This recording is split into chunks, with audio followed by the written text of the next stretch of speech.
What kind of risks have you been avoiding that could actually make your life 10 times better? I just think about this in the fact of like how much I am such a huge risk taker. I am a total adrenaline junkie. I was all about fast cars. I always wanted a dirt bike. We had 90 acres. Like it seemed fitting. I've always been into speed and like pushing myself to the limits on these physically external risk takings, right? And of course, moms being moms, it's better safe than sorry. So I wasn't able to get that race car. I wasn't able to get that dirt bike as a kid. I was always told no. I was always given an excuse or downsized into something not so risky. Like for the dirt bike example, we had 90 acres and my neighbor was the kid in my class and all of the guy friends from the class would come over and they had their little racing four-wheelers. And I had this old farm four-wheeler. I really wanted the dirt bike because I wanted to go and jump and I wanted to go race with them and I wanted to go enjoy having a dirt bike. And I was told no. And here's the farm four-wheeler. And don't go past second gear. That lasted for about 2 days until my stepdad was like, all right, you're going to have to shift because otherwise you're going to blow the damn thing up. So, I mean, I guess to some extent I got my way, but it was those little stories and those little limiting aspects that was put on me for safety precautions. I mean, I was a kid that kind of stuck with me for years to come. And I never really realized it. I always hung out with the race car kids. So I was always around, gearheads. We were always street racing or at the track. And I always really enjoyed it. But whenever it came time for me to buy a car with my own money, I was told no, the GT was not going to be a thing. The Cobra was not going to be the thing. And I ended up with an automatic V6, which is very sad, but at least I got fancy rims for it. Everything happens for a reason. At that time, I was experimenting quite a bit with alcohol. And it probably was for the best that I didn't get the race car to be out on the road in. Becoming very familiar with motorcycles and even with all my friends in the biking community, no one would really even give me a heads up as to how to learn.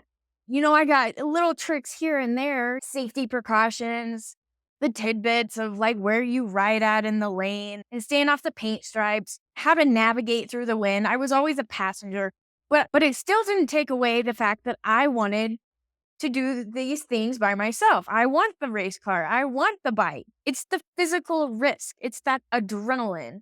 And I have no problem putting myself out there and taking those risks. So whenever I got on this journey of learning about myself and getting more into the internal aspect of what I could do to better myself, not just myself, but my life, there was a whole new fear that came up. There were multiple fears that came up that I almost allowed to completely take over me and just deal with the consequences, not taking the risks to actually put myself in a better place, taking the risk to learn new skills that could further me in whatever direction I wanted to go. So I started learning how to trade in the foreign exchange market not too long ago. And that was always something that I thought like you had to have a certain mentality. Like you had to be really good. You pretty much had to like start when you were 2, otherwise you'd never make it. But it's just like anything else. There's different strategies, there's different indicators. You have all kinds of different things that you can learn that can actually create confluences, if you will, that will show you kind of where the market's going to go, give you a better understanding as to how to taliate which way it could potentially switch. And I've been doing that for about 2 months now. And for the last 2 weeks, I've done amazing. And I've even brought up my demo account beyond where I started from. And that was after like total wipeouts from not really knowing what I was doing. So I feel pretty good about it. But I still have this fear inside of me of actually going live with an account with real money. And I keep questioning myself because why did I learn this tool? Why did I learn this skill if I'm not going to actually put it to work to better myself. Yeah, it was fun, but like, why wouldn't I take it the next step further? There's a whole bunch of stories that are coming up right now, like all kinds of, you need to have more money in the bank. You need to have more money coming in before you potentially risk this in a market that really doesn't have any total security to it. There's all these stories are coming up, all these scared limiting beliefs when I clearly have proof and feedback that I've learned the skills.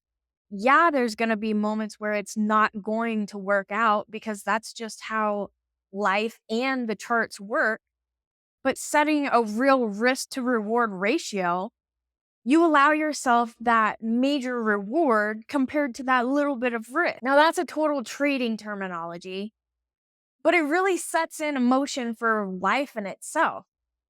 Like if you learn a skill that betters yourself, that allows you more peace in your life, that allows you to move forward in whatever you're trying to do, your relationships, your job, then why wouldn't you take the risk to learn, put that energy and that effort into bettering yourself so that down the road you have a greater reward? Taking the risk in the physical, I know that I have got a healthy risk management in. It was reframing that risk taking into actually bettering my inner self, working on my mind, and really digging into those fears that couldn't hurt me any worse than actually not doing anything. By not taking the risk, you stick to where you're at, which is comfortable. We know how it goes. And taking that risk to take that step forward is definitely a scary thing. But can you imagine all the reward that is on the other side?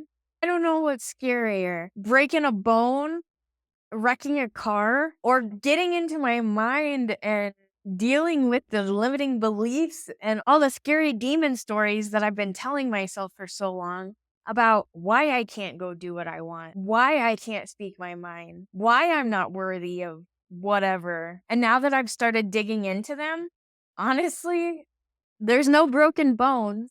The fear is only there to keep you comfortable. And on the other side, it opens such a world of opportunity. Getting over my fear of speaking to a camera so I can reach you has become such an experience that I'm so grateful that I got over the fear just so that I could be here with you. So I hope if you haven't done it yet, feel free to hit that subscribe button and follow along with this journey of how to actually take those risks and face those fears that you may not even know that you're hiding. And I would love to hear from you. Leave me a comment. Let me know, what risk have you been thinking about taking, but those little demon stories inside of you keep talking you out of it. Until next time, bye.